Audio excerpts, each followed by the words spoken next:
Breaking news TPCC ఆధ్వర్యంలో చెలో రాజ్భవన్ కార్యక్రమం నిర్వహించారు.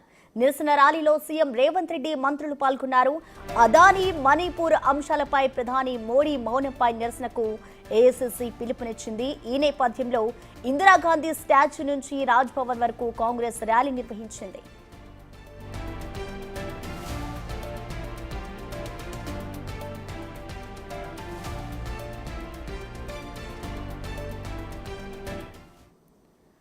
దీనిపై మరింత సమాచారాన్ని మా ప్రతినిధి హేమ లైవ్ ద్వారా అందిస్తారు. హేమ, ఏఐసీసీ పిలుపు మేరకు ఇటు టీపీసీసీ ఆధ్వర్యంలో తెలంగాణ రాష్ట్రంలో ముఖ్యంగా సీఎం రేవంత్ రెడ్డితో పాటు మినిస్టర్లు, ఎమ్మెల్యేలు మొత్తం ఎంటైర్ క్యాడర్ మొత్తం చలో రాజ్భవన్కి పిలుపునిచ్చారు. ముఖ్యంగా మోదీ అదానీ బాయ్ బాయ్, మోదీ ఎందుకు అదానీ పైన చర్యలు తీసుకోవడం లేదు, వెంటనే జేఏసీని కూడా ప్రకటించాలి అంటూ కూడా పెద్ద ఎత్తున ర్యాలీ చేశారు. ర్యాలీ విజయవంతంగా ముగిసింది. అడిగి తెలుసుకుందాం. మనతో పాటు కాంగ్రెస్ సీనియర్ నాయకులు అద్దంకి దయాకర్ ఉన్నారు. అసలు ప్రధానంగా ఈరోజు మీ చలో రాజ్భవన్ కార్యక్రమం ముట్టడికి గల కారణం ఏంటి? అదానీ వల్ల దేశ ప్రజలు మోసపోతున్నారు. దేశంలో పబ్లిక్ సెక్టార్ మొత్తం కూడా తన కబ్జాలోకి తీసుకుంటున్నాడు మోదీని బెదిరించి.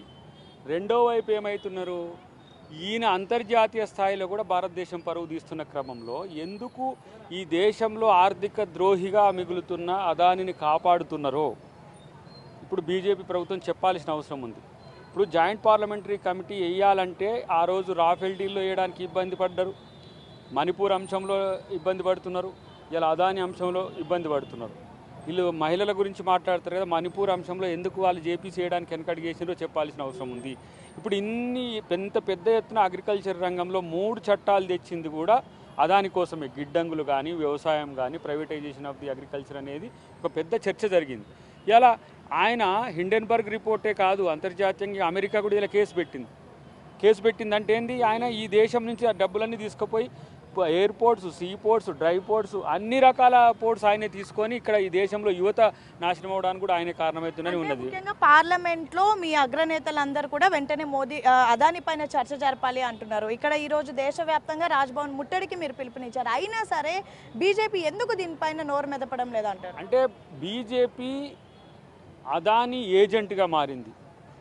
బీజేపీ అదానీ లాంటి వ్యక్తులు, అంబానీ లాంటి వ్యక్తులు, లేదంటే ఇతరత్ర ఒక క్రోనీ క్యాపిటలిస్టులు ఎవరైతే ఉన్నారో వాళ్ళ చేతిలో బందీగా మారి ఇలా వాళ్ళను ఎదిరించాలంటే కూడా దమ్ము లేని స్థితిలో ఉన్నది. కాబట్టి అలా దేశ ప్రజల సంక్షేమం కోసం, దేశ ప్రజల యొక్క అభివృద్ధి కోసం, దేశ ప్రజల యొక్క సమస్యలు ఏవైతే వీళ్ళ వల్ల వస్తున్నాయో వాటిని మేము ఇలా కాపాడాలంటే కాంగ్రెస్ పార్టీగా ప్రతిపక్ష నాయకుడిగా రాహుల్ గాంధీ గారు అక్కడ హౌస్లో పోరాడుతుంటే, ఇక్కడ హౌస్ నుంచి ముఖ్యమంత్రిగా బయటకు వచ్చి కూడా ఈరోజు తెలంగాణ ప్రజల కొరకు కాదు, యావత్ భారతదేశ ప్రజల కొరకు ఆయన పోరాడుతున్న పరిస్థితి. యావత్ భారతదేశం కోసం మీరు హౌస్లో నుంచి బయటకు వచ్చి పోరాటం చేశాము, ఈరోజు చలో రాజ్భవన్ ముట్టడి చేశామన్నారు. కానీ బీఆర్ఎస్ నేతలు మాత్రం అసలు మోదీ అదాని కాదు బాయ్ బాయ్, రేవంత్ అదాని బాయ్ బాయ్ అంటున్నారు. ఈ రోజు అసెంబ్లీలో కూడా హాట్ కామెంట్ చేశారు. దీన్ని ఎలా చూస్తారు? మీరు వాళ్ళు అట్లా అంటే మీరు అదాని గురించి మీరు కొట్లాడండి, అదానికి వ్యతిరేకంగా జాయింట్ పార్లమెంటరీ కమిటీ వేయమని చెప్పి మీ అయ్యని ఇంట్లోకి వెళ్ళి బయటకు వెళ్ళి చెప్పమనండి. లేకపోతే కేటీఆర్, కేసీఆర్ ఎవరో వీళ్ళు బయటకు వచ్చేసి అదానికి వ్యతిరేకంగా ఇట్లా ర్యాలీ చేయమనండి. మీకు చేత కాకపోతే దద్దమ్మల్లాగా ఉన్నామనంటే రేవంత్ రెడ్డి గారితో కలిసి రండి. రేవంత్ బాయ్ బాయ్. ఎందుకు వీళ్ళు అదానికి అగైన్స్ట్ ఎందుకు ఫైట్ చేయడం లేదు బీఆర్ఎస్ నేతలు? They are the agents of the puppets of the Adani కదా. పోయిన ప్రభుత్వంలో వాళ్ళంతా మోదీకి మోకరిల్లిండ్రు, అదానికి మోకరిల్లిండ్రు. మోదీ అదాని వేరు కాదు కాబట్టి ఇలా అదాని వ్యతిరేకించలేక రేవంత్ గారిని వ్యతిరేకిస్తున్నారు. రేవంత్ గారు వ్యతిరేకించే అదానిని రేవంత్ను వ్యతిరేకిస్తున్నారంటే, మా ముఖ్యమంత్రిని వ్యతిరేకిస్తున్నారంటే వీళ్ళు ఎవరి వ్యతిరేకులు, ఎవరి అనుకూలురు అంటే ఏంది? అదానిని అనడానికి వీళ్ళకి చేత కాదు. ఇవాళ అదానిని వ్యతిరేకించే రాహుల్ గాంధీని అంటారు, అదానిని వ్యతిరేకించే మా రేవంత్ రెడ్డి గారిని అంటారు. రాహుల్ గాంధీ ఏమో పెద్ద ఎత్తున అదాని మీద ఫైట్ చేస్తున్నారు, పార్లమెంట్లో ఎప్పటికప్పుడు వినూత్న నిరసనలు చేస్తున్నారు. కానీ ఇక్కడ రేవంత్ రెడ్డి మాత్రం అదాని నుంచి చాలా వరకు ఫండింగ్ తీసుకున్నారు. స్కిల్ యూనివర్సిటీ కానివ్వండి, ఇతర రేవంత్ రెడ్డి వచ్చిన తర్వాతనే అదాని నుంచి ఎక్కువ డబ్బులు వచ్చాయంటూ కూడా ప్రతిపక్షాలు ఆరోపణలు చేస్తున్నారు. దీన్ని ఎలా చూస్తారు? కాళేశ్వరం నుంచి సుక్క నీళ్ళు ఎట్లా రావట్లేవో అదాని నుంచి సుక్క పైసే వరకు ఈ ప్రభుత్వం తీసుకోలే. వాళ్ళు గ్రాంట్గా మన యూనివర్సిటీ, స్కిల్ యూనివర్సిటీకి ఇస్తా అన్నారో ఆ యూనివర్సిటీకి ఇస్తా అన్న పైసలు కూడా మాకు ఇవ్వద్దని చెప్పినాం. ఈయన ఏదైతే అంతర్జాతీయంగా పోయి దొంగతనాలు చేసి సంపాదించుకొచ్చి ఇక్కడ పెడితే మన ప్రజలకు పెట్టడం వల్ల మనం అవినీతి పరులం అవుతాం కాబట్టి అది కూడా వద్దన్నాం. ఏ అగ్రిమెంట్ కూడా ఇంతవరకు తెలియలేదు. ఏ అగ్రిమెంట్ ఇంతవరకు కూడా చేసుకోలేదు.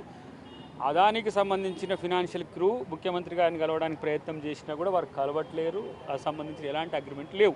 ఇవన్నీ కూడా బయటనే మాట్లాడుతున్నారు, లోపల మాత్రం చీకటిగా చాలా దందాలు జరుగుతున్నాయి, చీకటిగా చాలా ఇద్దరికి కూడా చాలా జరుగుతుంది అని చెప్తున్నారు. ఇప్పుడు చీకటి బట్టలు వేసుకొని వచ్చింది కదా వాళ్ళు నల్లటి, మరి అసెంబ్లీలో చెప్పమనండి ఏ అగ్రిమెంట్లు అయినాయో, వాళ్ళ ఏ అగ్రిమెంట్లు అయినాయో చెప్పమనండి. ఇవన్నీ గాయగత్ర కేసులు, ఇవన్నీ బిల్లా రంగాలు ఇద్దరు కూడా వాళ్ళకి ఏం చేయాలనో అర్థం కావట్లేదు. వాళ్ళ అయ్యం బయటికి రావట్లేడు. మరి సాటు గుంజి నల్లిగుట్లో లెక్క చెప్తుండో లేదో నాకు తెలియదు, కానీ వీళ్ళు చేస్తున్నదంతా బజార్లో పడుతున్నది బీఆర్ఎస్ పరువు.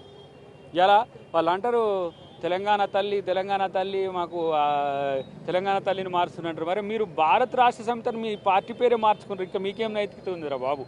వీళ్ళు అసలు బీఆర్ఎస్ వాళ్ళు ఏం మాట్లాడినా ప్రజలు నమ్మరు. నిజంగా ఒకవేళ ఎక్కడైనా ఏదైనా చిన్న తప్పు జరిగినా కూడా వీళ్ళు తప్పని చెప్పినా కూడా నమ్మే పరిస్థితులు లేరు. ఇలా నేను అంటున్నా, అదాని విషయంలో మీ పార్టీ స్టాండ్ చెప్పండి.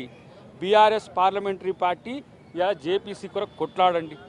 పార్లమెంట్ రెండు ఉభయ సభల్లో, మీరు రాజ్యసభలో మీకైతే కొంత పట్టు ఉంది, ఈ లోక్సభలో జీరోగాళ్ళు అనుకో గాడిద గుడ్డు వచ్చింది మీకు. కానీ రాజ్యసభలో జేపీసీని ఏమని చెప్పి ఒక డిమాండ్ పెట్టండి, అప్పుడు మిమ్మల్ని నమ్ముతారు. మీరు అదాని మీద కొట్లాడే రేవంత్ రెడ్డి గారి మీద మీరు కామెంట్ చేసే బదులు మీరెందుకు కొట్లాడతలేరు అనే దానికి మీ సమాధానం చెప్పాలిగా. జేపీసీ వేయకుంటే నెక్స్ట్ మీ చర్య ఏంటి? ఈరోజు రాజ్భవన్ ముట్టడికి వచ్చారు, కానీ పోలీసులు అడ్డుకోవడంతో వెనక్కి వెళ్ళిపోయారు. సో నెక్స్ట్ మీ చర్యలు ఏముండవు? డెఫినెట్గా రాహుల్ గాంధీ గారు న్యాయ పోరాటం చేస్తాం. రెండవది పార్లమెంట్లో ప్రజల పక్షాన కొట్లాడతాం రాజ్యాంగబద్ధంగా, లేదంటే ప్రజా పోరాటానికి దిగుతాం, ప్రజల్లోకి పోతాం. ప్రజల పక్షాన పోట్లాడడం లేదు, కొట్లాడడం లేదు, ప్రజలనే తప్పుదోవ పట్టిస్తున్నారని ప్రతిపక్షాలు చేస్తున్న ప్రధాన ఆరోపణ. ఇక్కడ ప్రతిపక్షాలు అక్కడ అధికార పక్షాలు, వాళ్ళ మీదనే మేము కొట్లాడేది. ఇప్పుడు బీఆర్ఎస్ ఎటో చెప్పమనండి, నా గర్కా నా ఘాట్కా గొడ మీద పిల్లి మాదిరిగా ఇటో అటో చెప్పకుండా రేవంత్ రెడ్డి గారు విమర్శిస్తున్నారంటేనే వీళ్ళు బీజేపీ వైపు అని చెప్పగానే చెప్తున్నది. లేదంటే ఇంత పెద్ద ఎత్తున అవినీతి జరుగుతున్న అదాని మీద పోరాడకుండా ఉండరు. వాళ్ళకి ఇంత ఏదో అవకాశం వచ్చినప్పుడు లగచర్లలో మనం ఏం చేసినాము, ల్యాండ్ ఎక్విజిషన్ కొరకు పోతే ఆడ పంచాయతీ అయింది. ఇమ్మీడియట్గా అసలు లగచర్లలో ఫ్యాక్టరీ పెట్టడమే వెనుకకు వచ్చినాం, దాని మీద ఇంకా రాద్ధాంతం చేస్తున్నారు. మరి ఇంత పెద్ద ఎత్తున లక్షల కోట్ల రూపాయలు అన్యాయం చేస్తున్న అదాని మీద మీ పోరాటం ఏంది? భారత్ రాష్ట్ర సమితిది. చివరిగా అదాని మీద ఎప్పటి వరకు మీ పోరాటం? అదానీని ఈ దేశ ఆర్థిక ద్రోహిగా ప్రకటించి తనను శిక్షించేదానిక కూడా ఈ పోరాటం రాహుల్ గాంధీ గారు చేస్తుంటారు. మల్లికార్జున ఖర్గే గారి నేతృత్వంలో, ఇక్కడ మహేష్ కుమార్ గౌడ్ గారి నేతృత్వంలో మా ముఖ్యమంత్రి గారు ఎప్పుడంటే అప్పుడు ఆ కార్యక్రమాలను మేము తీసుకోవడానికి సిద్ధంగా ఉన్నాం. ఎందుకంటే ప్రభుత్వం ఇక్కడ ఉంటే ఇక్కడ కూడా మేము పట్టించుకోవట్లేదనే ఆలోచన వీళ్ళు తెస్తారు. కాబట్టి ఇక్కడ ప్రభుత్వం కొట్లాడుతుంది, ఇలా హౌస్లో కొట్లాడతాం, ఎట్ ద సేమ్ టైం ప్రజా పోరాటాలకు కూడా దిగుతాం. సో ఇది పరిస్థితి. మొత్తానికైతే ఎప్పటి వరకు అయితే అదానిని దేశద్రోహిగా ప్రకటిస్తారో అప్పటి వరకు కూడా మా పోరాటం ఇలానే కంటిన్యూ అవుతుందని చెప్పారు. ఇక కాసేపటి క్రితం పెద్ద ఎత్తున రాజ్భవన్కి టీపీసీసీ నేతృత్వంలో సీఎం రేవంత్ రెడ్డితో పాటు డిప్యూటీ సీఎం బట్టి విక్రమార్క, మంత్రులు, ఎమ్మెల్యేలు, పెద్ద ఎత్తున క్యాడర్ అంతా కూడా వచ్చి నిరసన తెలిపారు. ముఖ్యంగా ప్రధానంగా అదానిని వెంటనే